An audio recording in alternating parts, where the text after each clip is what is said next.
Alright, we are motherfucking live. Yo, what is up, all you beautiful motherfuckers out there? I hope you guys are living the dream. I hope you guys are in a robe. That would be pretty cool if everybody just rocked robes all the time, but like with clothes underneath. Don't be a weirdo.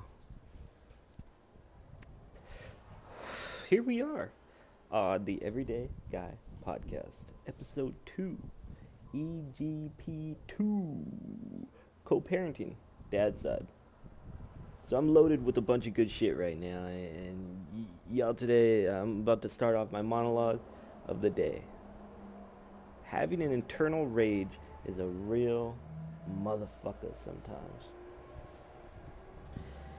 I have always been that guy that was the starter of the fight. You know, the one that wanted to get it popping, man. I don't know why. I can't count on I can count on multiple fingers the times I was called to kind of start the fight, and sometimes I wasn't, and I just did it myself. But fuck, dude, I dropped my computer the other day, or yesterday actually. So pissed, and then when I opened it, the screen wouldn't turn on. I was real bummed, and then I like force turned off, and then now it works.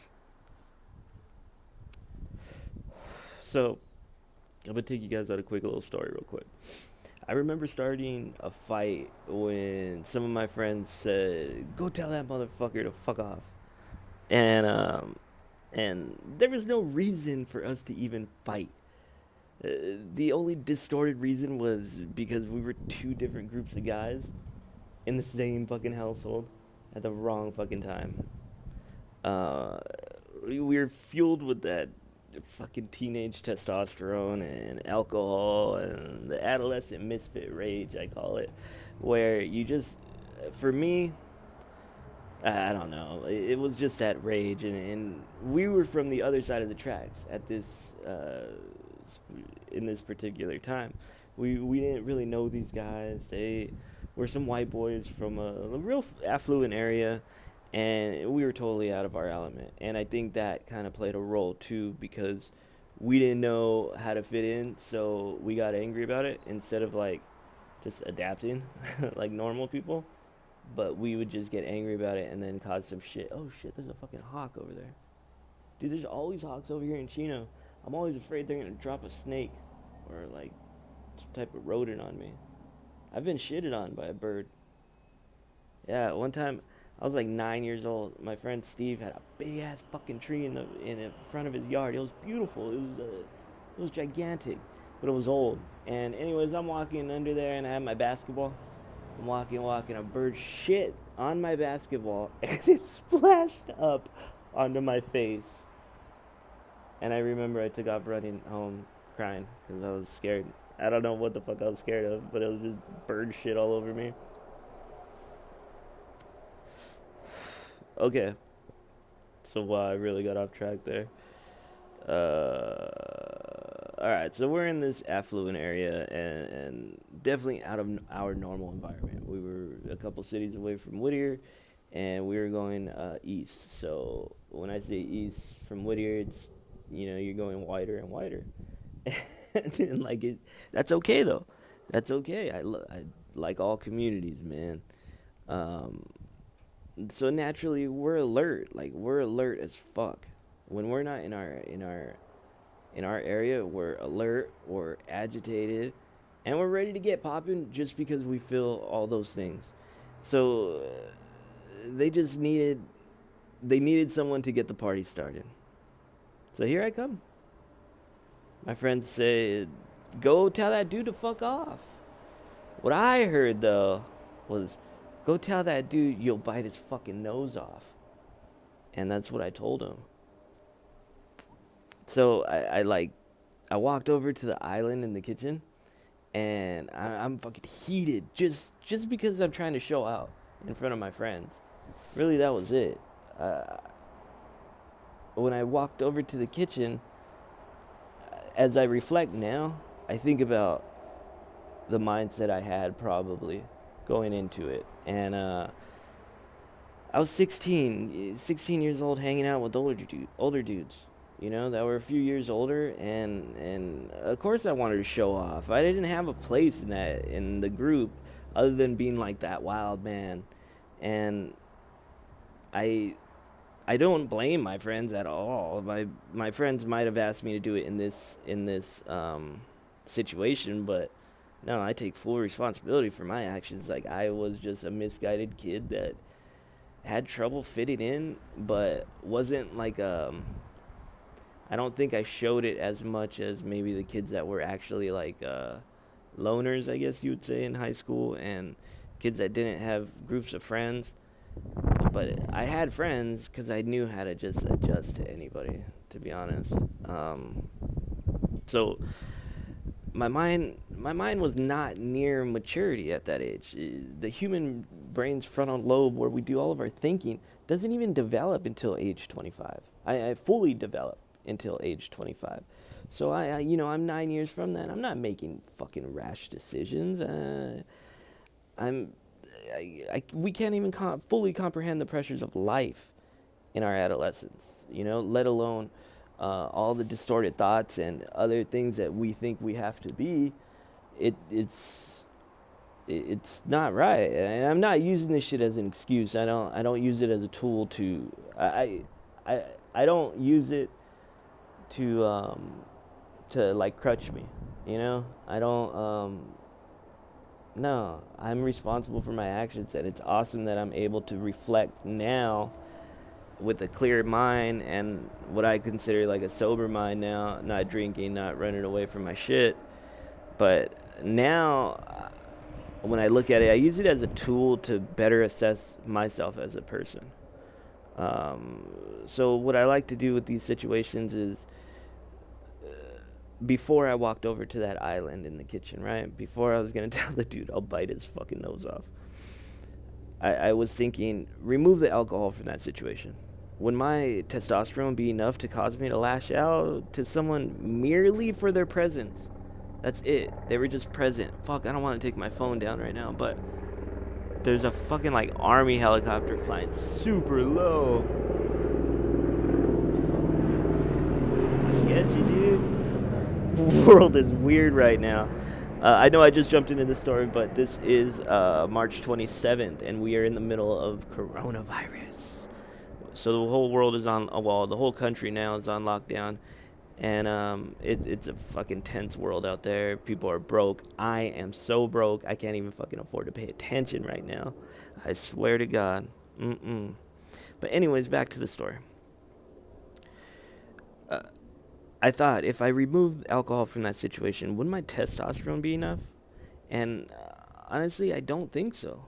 I I think I would have been able to rationally think, like, dude, what the fuck are we getting mad at?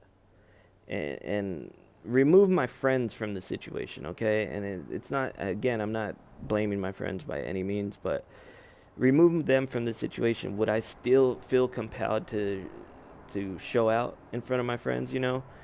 And and it causes me to think, well, what the fuck do I do with this internal rage that still shines in the worst of times? Will this be passed down to my children? Can I stop the cycle? Am I fucking strong enough? These questions, they caused me to think of that internal rage when I was a kid. I call myself a kid up until, like, fuck, man, until I became a dad and my title changed. But I still was not a mature dad by any means. But the questions I outline right now, if I didn't drink, I probably could have had a rational thought before making that. If I were more secured with my place in my group of friends, I wouldn't need to show off in front of them. I didn't have to be that wild man. And it's no one's fault but my own. I made those decisions to be that type of person at that party. And at every other party. I was scared, insecure, and a sensitive guy that just didn't allow himself to show these weaknesses. I fucking hate using that. Instead, I suppressed them with my own emotion or some type of substance at the time. It got I really wish I would have seen a lot of these signs at an earlier age, and I probably would have changed. a lot of outcomes in my life. Um, but you know what? I'm doing that shit now. Fuck it. But again, weaknesses. The word weaknesses. I fucking hate using those. If you can, when you reflect, try and call your weaknesses at that time just distorted thoughts. Because for me, they cannot be weaknesses because the meaning is so demeaning for people, and I don't like. And I'd like to say use your distorted thoughts because that's exactly what they are. I feel like a weakness is something that you you just accept and don't really work on. You know, people will shy away from their weaknesses, and I like to use just distorted thoughts when I'm reflecting on certain situations. Um, so again, with these distorted thoughts, I just can't sit here and have a pity shit show for myself. I need to face those thoughts and change them. That's what I'm doing now. I'm attempting to find who I am without those distorted thoughts. So I find myself going back to my adolescence often. Um, I The reason being is like I feel like such a fucking late bloomer sometimes, but I didn't really take this time. I never took this time to figure shit out. I had fucking school, I had kids, I had a wife, I had finances, other people's finances when I was in the banking industry, depression, I think slightly onsets of bipolar disorder mixed in with anxiety, and it was all untreated for such a long time. So I'd always find a reason not to work on myself. Fuck that. Tony Soprano voice. See, when I have those thoughts, I need to use that voice a lot. So I had to put a stop to that bullshit ass thought. It's not good for me. It'll lead to my demise, man. No bullshit. I'm finding that out. So, this all happened before I walked to the counter to tell that kid I was gonna bite his fucking nose off. And when I did, he looked at me and it was intense, and he like was ready to grab me, and then my other friend came running out of nowhere, fucking just headbutted the shit. He had a big ass head. This dude had a motherfucking big ass head. It's like my head right now with the hood on and everything, like from here to here and shit. So that thing was gigantic, and he came running like a fucking rhino. Bow, dude! Ran the dude into the kitchen, the fucking refrigerator door. Bow, dude! Fucking big ass head, dude, and nothing hurt him. He probably has CTE. He played a lot of football, so he might be a little off. Maybe not. I don't know. But man, that headbutt was fucking ferocious, man.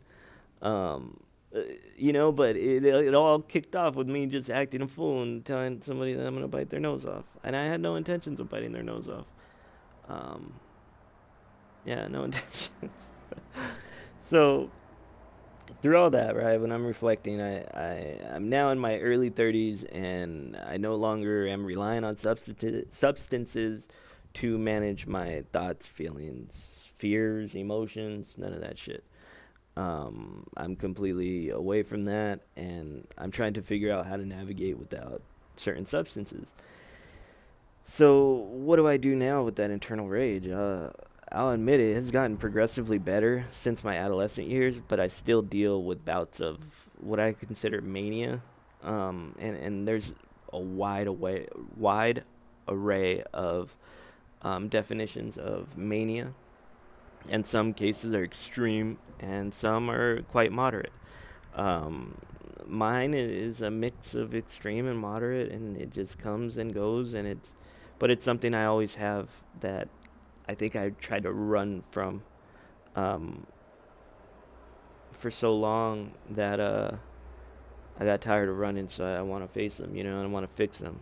And so the best way I can explain it is like my mind is racing, just fucking running it with no destination, almost like they're just running on a treadmill as fast as it can, and it's just quick thoughts, quick stresses, quick failures, quick all kinds of just noise. I consider it in my head, and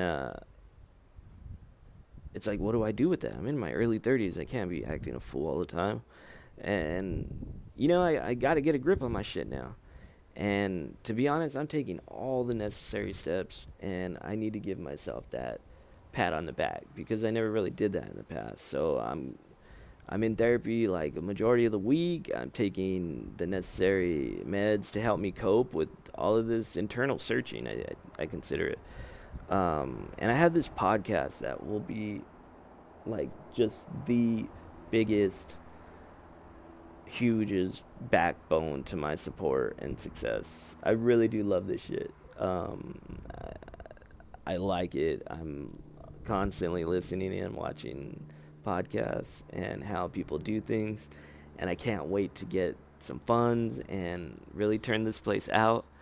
And it's gonna be sick. It's gonna be sick. I'm stoked to have guests on and talking to all you people, dude. It's fucking dope, dude. Some of you are really funny. I love your guys' videos. Some of you guys do some crazy shit in your videos, man. But I'm down with it, and I try to like reach out, and I try to respond and reply to every single person. But back to that internal rage.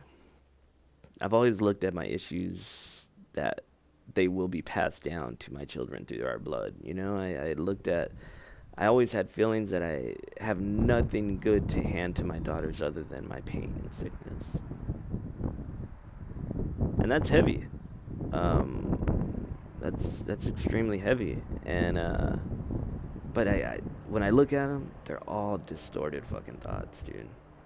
They're all misguided, either from a poor self-esteem or a lack of true love for myself. I don't know, but I'm working on it now. I'm doing the best I can. I cannot forget to, when it comes to parenting, to always remember the love and happiness those girls bring to me, and the love and happiness I bring to them. I need to always keep the remembrance of my importance in their life. Although I might not feel that I have an importance in my life or in the world, I need to remember my importance with those two little girls. These are just quick little ways that I help myself get through the day, and in return, it'll help me be strong enough to break the cycle. And this podcast will be a journey of me breaking those generational cycles that have affected my family so dearly. I got to do this shit, and I got to do it right. So that's what I'm doing. If not, I may just burn this place down out of love. That's from Michael Scott. Keep trucking with me, peeps. As I've said on earlier pods, I want to have different segments, and I want to have different segments and an outline that will show you how it goes. And I'm still working on my flow, but it's fucking fun, man. I've talked to so many people on different techniques or criticisms they have. I love it, Everything's been constructive. People are so fucking polite. I'm sure there's gonna be dickheads that I come across, but what the fuck? They can eat my ass, or don't listen. So here it is. Segment number 1. Co-parenting. Dad's side. Anyone who tells you co-parenting is easy, we're just so much better as friends. Fuck that. That's not how it is. There are going to be tough fucking times and real strains in working with your ex-partner to parent your children in 2 different households. You got to remember that shit. 2 different households already have their own fucking ways and functions and priorities, and some of you divorced dads, you begin to fill the void with other partners or chasing other partners. And actually, I shouldn't even say you dads out there. That was me. That was me. I wanted to fill the void of my ex-wife being gone and not having that nuclear family. It's all bad. It's going to end all bad for you if you don't use your positive time. first thing I learned from co-parenting is you need to either remove all past feelings slash emotions for that person, or you need to learn to forgive them. Even if you were not in the wrong, you need to forgive them so they cannot hurt you. Once you fully forgive them, uh, that means on everything in the past, and never thinking of it again. You forgive them for whatever happened, okay? And close that book and don't open it ever again. You can only move on to writing your own book and focus on that. Don't focus on fucking the book that's already closed up. There's nothing you can do about that. Once you start letting your old issues come up, it's going to fuck everything up for the co-parenting relationship, which will return and mess up your children. That's straight up, man. Straight up. You got to let that shit go in order to grow positively. And that's just for yourself. That's not even talking about the co-parenting. If you hate her or him because they cheated on you, forget them, dude. You need to use that as guidance for your future then. Make sure you never allow yourself to be mistreated in any way. Whether you're the guy, you're the girl, you're the partner, I don't care. Most people that cheat have tendencies to be fucking dicks. And more so than others. And watch the signs. Move the fuck on. Stop blaming her and him. And if you're the dude or a chick that cheated or a partner that cheated, you got to fix that shit. You're going to take it. You're going to keep going unless you address it. Don't be in a relationship just so you can have those tender and vulnerable moments and then go party and freak other people.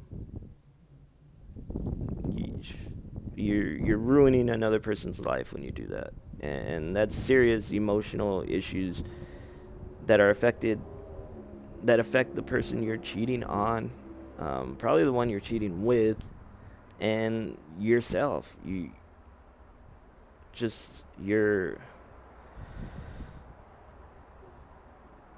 have to own it, and you got to learn for it. We all fuck up. We all do stupid shit, some worse than others. Honestly, we all share the same tendency to mess up, every single one of us, regardless of the extremities of it. We all mess up. So you got to own that shit. Okay, you guys gotta drop all feelings or completely forgive each other. The second thing I learned about co-parenting: do not ever forget about your children's emotions and thoughts and feelings, man. Kids go through a crazy amount of stress and difficulty when they go through a divorce, whether it's amicable or not. If you guys are cool as fuck and everything's settled, the kids are still going to go through a very tough time of not having mom and dad in the same roof, under the same roof. They've done studies on children on who are divorced, and they reconnect with them later in their lives, right? The number one yearn or want is that they want their mom and dad together. They always wished for it. They always hoped for it, But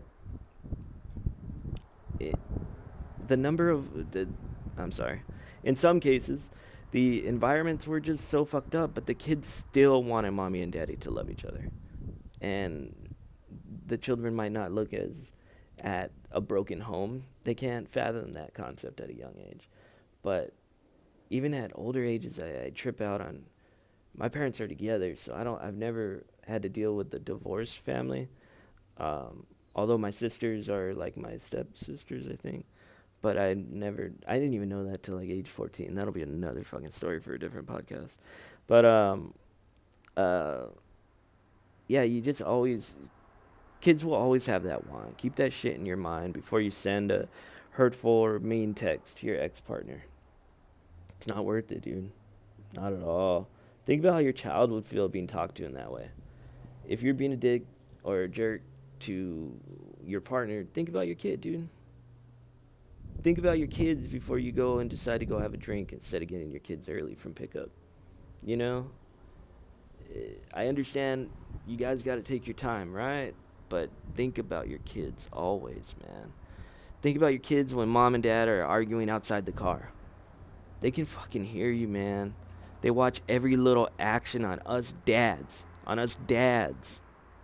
Even when we don't think they're listening, they're listening and they're watching, dude. They're watching.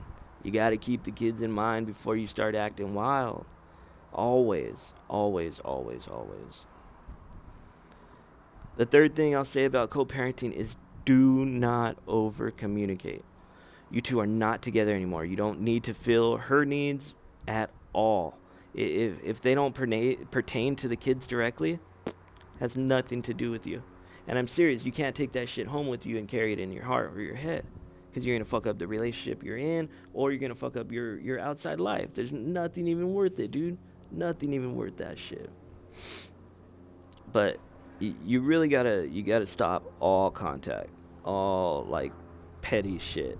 I caught myself still sharing too much shit with my ex-wife when we got divorced, and unfortunately she'd use it against me, or it'd come up in a discussion or argument. She would always share her own personal issues, and I'd use them against her when I wanted to prove a point. Like, if I'm being honest, you have to find a balance that works for both of you. Even if that person starts just oversharing on their own, one ear out the other, you don't need to share your life, and you move forward.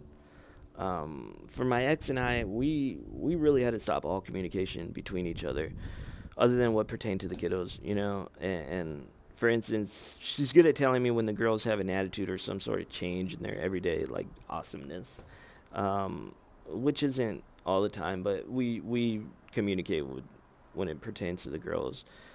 An example of her sharing too much is if she were to inform me that her husband's not feeling well, so she's been taking care of the kids since he's not feeling well, and she has to care for him as well. You see, those things don't really apply to me nor the girls. She's already taking care of the girls as it is, and any stresses or pressures, those are hers.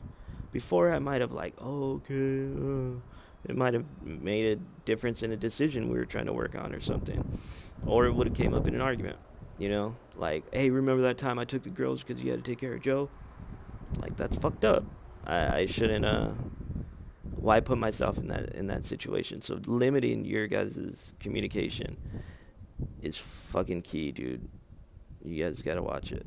The fourth and last thing I'll say about co-parenting is this: you two are not friends. You're not married. You're not responsible for one another. However, you do have some sort of relationship. You two have history. You need to work on the new relationship as much as possible. You need to create guidelines and boundaries and fucking stick to them. Don't break them. Don't bend them. No more throwing jabs or triggering each other. No more manipulation. No more using intimate information to defame or hurt that person. You gotta stop that shit. Man up and own it. Because you're not here forever, dude. And you gotta take care of your kids, or somebody else will. And that's it. Enough with the serious shit. This next segment is something I'm really pumped to bring you. I want to switch gears, change the mood a little bit. That was my co-parenting rant. Segment 2 is skateboarding will never die. Ever, ever, ever. As I'm going through this wild fucking journey, I'm finding things that really catch my interest, and I must say skateboarding was always a love for me. I used to be like, I love it. It still is. I'm not and was not a good skater by any means. I could kick, push, ollie. I think, fuck, dude. I like to jump. I like to ollie things in manual. Those were fun. And maybe at my peak of skateboarding, I might have jumped a 5-stair. And that was probably the highlight of my skateboarding life. But I couldn't even do a fucking kickflip, dude. Couldn't. I was always afraid I'm going to bust my ass, I guess. But just because I blew, I always had a love and appreciation for the craft of skateboarding, man. Always, since a young age. So I just want to talk about a special skater today. And I want to, like, highlight just different skaters that I think are badass. And even if there's a skater that you guys think is fucking dope, email me. The Everyday Guy Podcast at gmail.com. email me a skater and maybe some links to like check out their shit. But excuse me.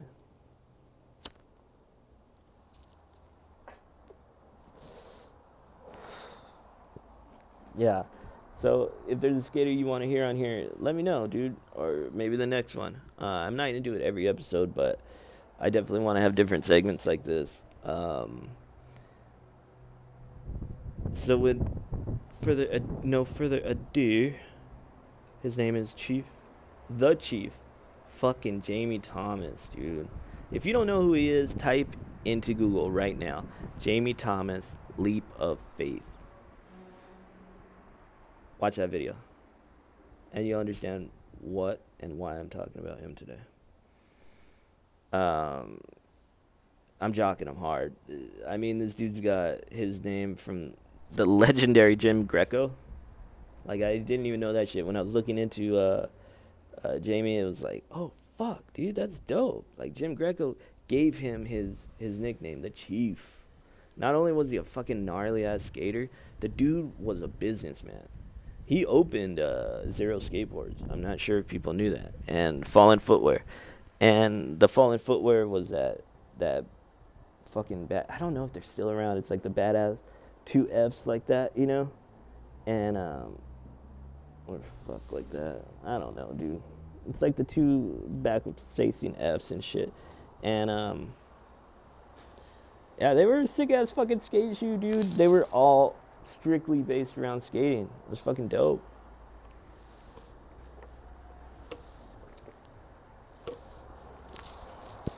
I drink a shitload of water every day.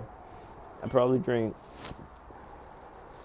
10 to 15 of these filled up of a water dispenser. Get a water dispenser. Stop using water bottles, you piece of shit. You know, there's a lot of people out there that probably don't care about plastic. I don't really care about plastic, dude. I'll never be one of those motherfuckers that recycles and shit, like, properly. But, I stopped using water bottles, so that's good. Anyways, what the fuck am I talking about? Jamie Thomas, yeah, he started fucking Zero Skateboards, dude. If you remember Zero, they were like that skull figure. It kind of reminded me of like the Punisher symbol, but not as military, I think, for me.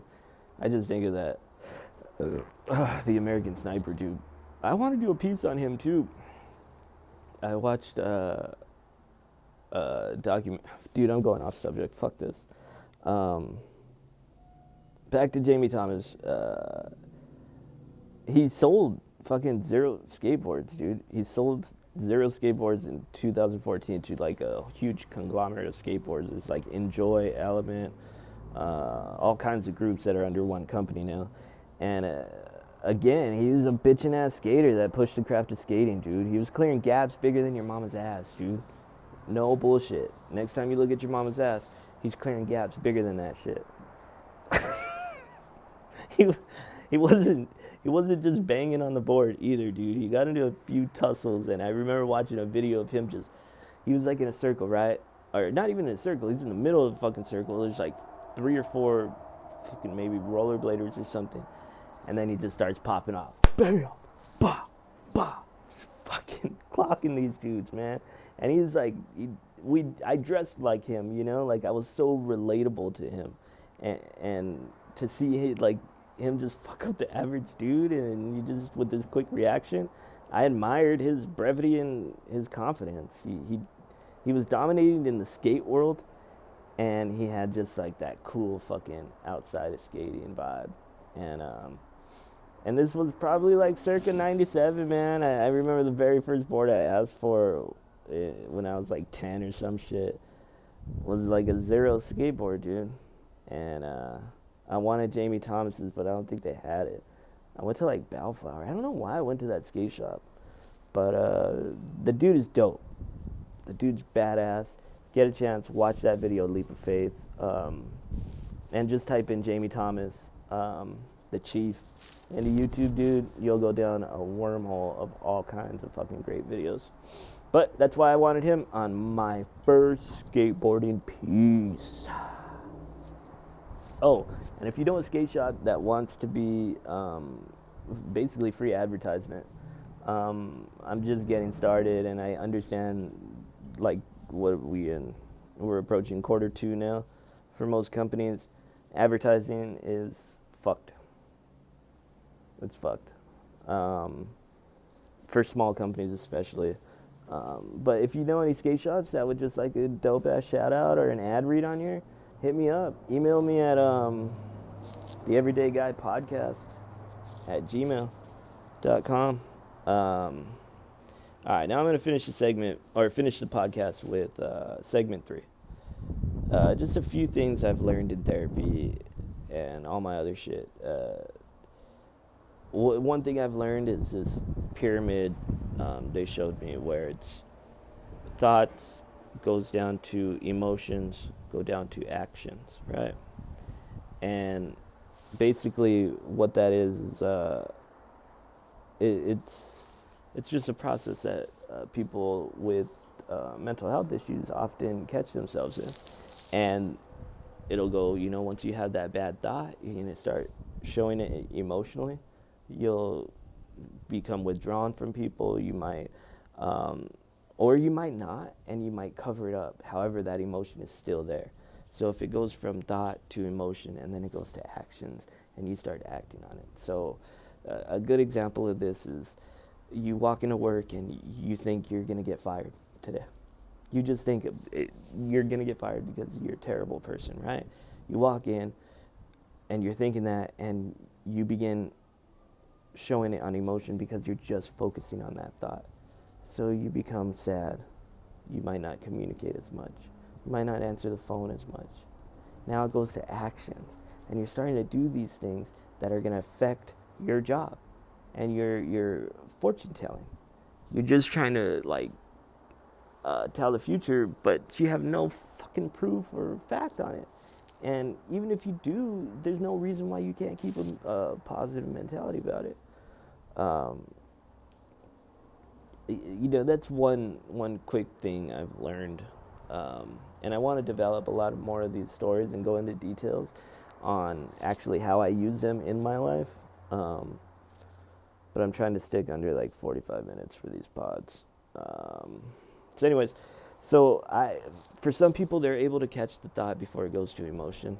For me, I got to catch it before the thought, because once it goes to thought for me, it's like a fucking quick slide down. And sometimes I skip emotion and I just move to action. And it's scary. So once I begin to have those feelings oh no, here come these thoughts of negativity, I just got to stop. Fuck that. I got to stop. So that's what works for me. Doesn't work for everyone. But it's something cool I never fucking, fathom. It might sound stupid to you, or it might sound really easy, but it took me some time to grasp that. So I thought I'd share it with you. Maybe it'll help somebody out there. Maybe somebody that hates just the thought to emotion, and they're not moving to any action. It's these things that happen when you're depressed, or when you have, social anxiety, especially in this time. People with social anxiety are not going to be doing well in this time. You would think that people with social anxiety don't want to be around people, and the thing is, they do want to be around people, but they just don't know how, and they freak the fuck out. So now the fact that they can't even be around people, and then they're going to have to come out and readjust, it's going to be a tough time.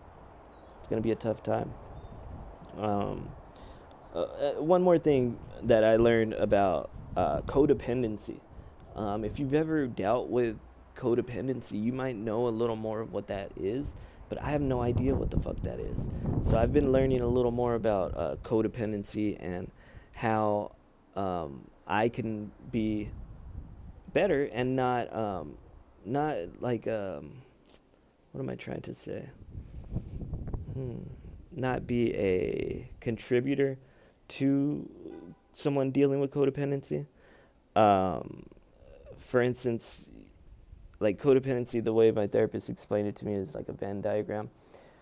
So if you're married to someone, or let's say your wife or your girlfriend is really codependent, what that looks like is, you got your bubble of love, interests, different respects, like things you're very interested in, you love to do, right? She's got hers, right? And the way a proper relationship is supposed to work is you guys overlap a little, and everything in the middle right here is what you guys share, right? So you guys are supposed to share that, but still have all your other interests over here, and still be able to kind of do your thing over here, dude, and she can do her thing over there, vice versa, or however partners are nowadays. And then for a codependent person, it looks more like here you are as the dude with your own interests, hers are like over here, and there's very little gap for her to express herself or have any interests on her own. Eventually that woman is going to be tired of that, or they die very miserable. And for me, it's like, dude, I don't want to have a shitty relationship. I've been divorced once. I ain't getting divorced again. That's for damn sure. So I'm going to do what I need to make it work. So these are just different things I've learned. So, a codependent person is just fully absorbed into that other person. They have no life of their own. And it's going to be sad. It's going to be horrible. It might end in defeat, or who knows. But you guys gotta work on it to still have the same interests here and there. Like, for instance, me and my fiance, we like playing dominoes. We like playing rummy. And then we try to find a show we watch. Those are quick little 3 things that we have where it's just us two. That's our thing. I like to fucking skateboard. I don't expect her to go skating with me. I like to smoke stoves. I don't expect her to be out here smoking stoves with me. She has her own interests. She likes cleaning and shit. Sometimes she'll get into, like, it's her therapy, dude. She'll fucking get down. Or she likes to read, and she reads her books and she takes notes. She went to college and she fucking reads like a college kid. And which is great, by the way. I'm not clowning her and talking shit, but those are things that she likes to do. And she'll put on her headphones and do her thing, or she'll, watch This Is Us. I hate that show. We tried to watch a couple seasons. It is so goddamn depressing. Every episode, someone cries. It's ridiculous. I hate it. I'd rather watch like Sunny in Philly and laugh my ass off at some type of racial comment that Frank might have said. But that's what she likes to do. Can't hate. That's just what she likes to do. But those are just a quick few little things that I learned from my shit in therapy so far. But like I was saying earlier, if you guys got like a skate shop that wants to be on here, tell them to hit me up, dude. Send me an ad read. I'll send them something that I think is funny that I can put into their ad read if they want. Whatever, dude. I'm really not looking to get paid at the moment with everything going on. But eventually that's exactly what I'd like to do, is be able to grow the podcast that way. And, but that time will come. It's all about persistence. So as long as I stay goal oriented and persistent with the podcast, I can make it whatever the fuck I want it to be. And I plan to. And I want you guys on my journey. This only works if you guys share. And I don't have the funds to go buy ad space or go buy followers or likes. So the more you guys can just get it out for me, I will be eternally grateful. Comment on my shit as much as you want. You have questions, I'll try to answer them. You don't like what I'm saying, go for it. Just don't be an asshole, because I'll get you. But I'm glad. I hope you like episode. What fucking episode is this? Episode 3, I think. Yeah, episode 3. All right. So I'll check in with you guys probably in a couple days. If not, have a good weekend. I love you. Take care of one another, and keep practicing that social distancing. Think of your fucking grandparents if you don't want to. Peace.